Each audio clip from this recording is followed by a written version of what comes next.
Réduire de 50% le nombre des enfants et jeunes en situation de rue d'ici à fin 2020, c'est l'objectif que s'est fixé le ministère en charge de la solidarité dans le cadre de la mise en œuvre du Plan national de développement économique et social, PNDS. Après l'opération de retrait des femmes et des enfants et jeunes en situation de rue dans la ville de Ouagadougou, l'opération est en cours dans la ville de Bobo-Dioulasso. Les statistiques de 2016 ont fait état de 9 313 enfants en situation de rue dans 49 communes urbaines.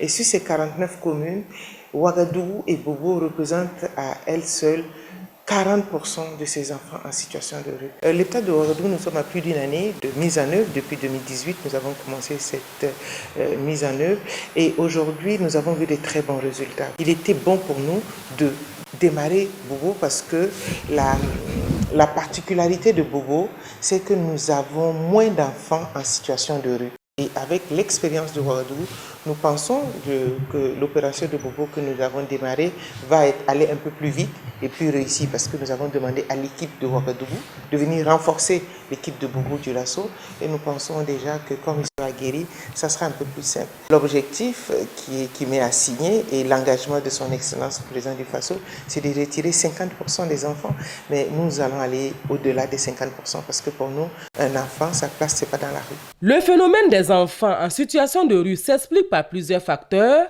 mais il faut sensibiliser et convaincre ces enfants que leur place n'est pas dans la rue.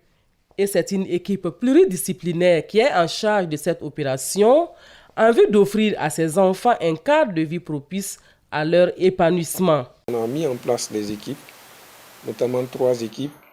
Une équipe de retrait qui est à la recherche des enfants, qui identifie d'abord les sites et qui identifie les enfants, qui échange avec les enfants parce qu'il faut préciser qu'on ne fait pas la force aux enfants dans cette opération de retrait.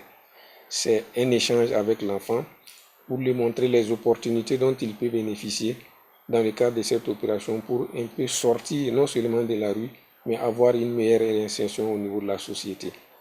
Donc cette équipe est à cette tâche, c'est elle qui tourne, qui repère les enfants et qui ramène les enfants vers une deuxième équipe qui est l'équipe de placement.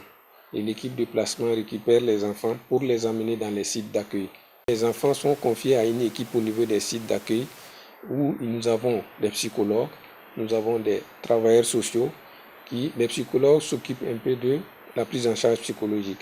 Et les travailleurs sociaux, ils font la prise en charge psycho-éducative pour permettre un peu la stabilisation comportementale des enfants et prospecter une réinsertion familiale et au niveau de la société des enfants. Les conditions dans lesquelles ces enfants vivent sont assez difficiles et avec des conditions d'hygiène qui sont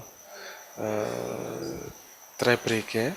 Ils sont à la merci des moustiques et c'est un milieu où il y a beaucoup de traumatisme.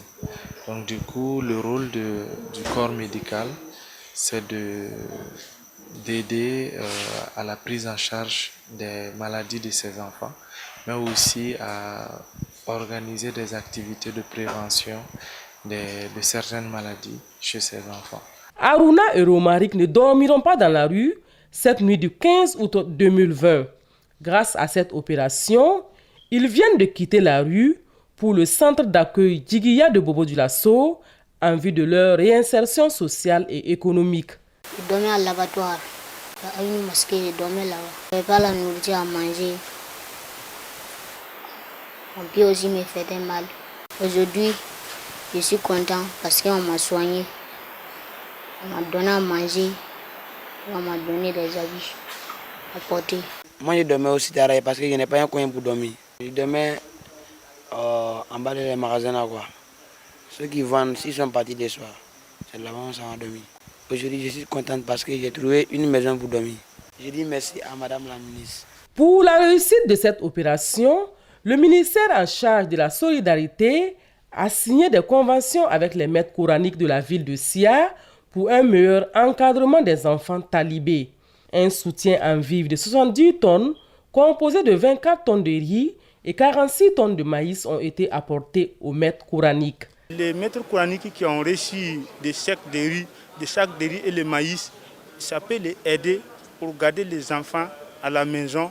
Ils vont manger, ils vont rassasier bien et ils vont rester à la maison pour étudier, pour dicter les coraniques bien. Donc ce que je vois, c'est ça, je suis content, je dis que si c'était commencé comme ça depuis il y a longtemps, on n'aura pas ça aujourd'hui. Dans la commune de Bobo-Dioulasso, 1301 enfants et jeunes sont en situation de rue, selon le recensement des enfants et jeunes en situation de rue de 2016. La ministre en charge de la famille souhaite donc l'implication de tous les acteurs pour qu'aucun enfant ne dorme dans la rue.